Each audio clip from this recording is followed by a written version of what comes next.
వరంగల్ హైదరాబాద్ జాతీయ రహదారిపై ఎన్కౌంటర్ జరిగింది. ఈ ఎన్కౌంటర్లో 5గురు ఐఎస్ఐ ఏజెంట్లు హతమయ్యారు.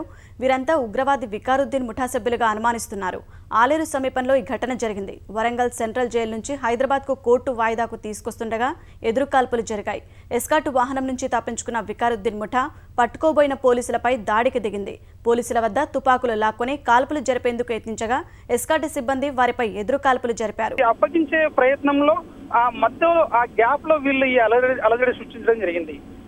సో వీళ్ళు కూడా గత మార్చి నెల నుంచి మనకు వరంగల్ సెంట్రల్ జైల్లో ఉన్నారు.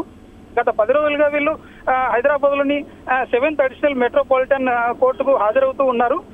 సో ఇందులో భాగంగానే ఈ రోజు కూడా వెళ్ళడం జరిగింది. సో వీళ్ళను చాలా హైలీ సెక్యూర్డ్ గా ఉంచాలనేసి ఇది వరకు కూడా వరంగల్ సెంట్రల్ జైలు నుంచి వాళ్ళకు రిటర్న్ గా కూడా అన్ని చుట్టుపక్కల హైవేలో ఉన్న పోలీస్ స్టేషన్ పరిధిలకు కూడా ఇవ్వడం జరిగింది సమాచారం. ఇది మన దగ్గర ఉన్న సమాచారం అండి. ఇదోతేలా చెప్పండి. అయితే ఐఎస్ఐ ఉగ్రవ దాడి వికారుద్దీన్తో పాటు మరో 5గురు పక్క ప్రణాళికతోనే తప్పించుకోవాలని ప్రయత్నించి ఉండుంటారా? అయితే అండి వీళ్ళు మార్చి నుంచి ఇక్కడ వరంగల్ సెంట్రల్ జైల్లో ఉన్నారు. గత 10 రోజులుగా వీళ్ళు హైదరాబాద్ కోర్టుకు అటెండ్ అవుతూ ఉన్నారు. అయితే వీళ్ళ గతంలో కూడా చూస్తే వీళ్ళు జనగామ ఏరియాలో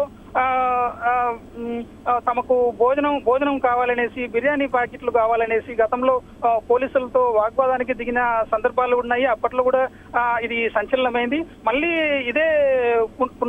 ఇట్లాంటి సంఘటన మళ్ళీ ఇదే బార్డర్ లో వరంగల్ నల్గొండ జిల్లాల బార్డర్ లోనే మళ్ళీ ఇదే సంఘటన చోటు చేసుకునింది. అయితే ఈసారి వాళ్ళు వాగ్వాదానికి దిగడంతో పాటుగా పక్కా ప్రణాళికతో, అంటే వాళ్ళ గన్మెన్ల దగ్గర ఉన్న గన్ను తీసుకొని అటాక్ చేసి పారిపోదామనే ఆలోచనతో ఉండే అది కనిపిస్తోంది మనకు అందిన సమాచారం ప్రకారం.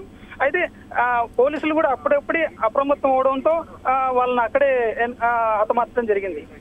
ధన్యవాదాలు హిదాయతుల్లా.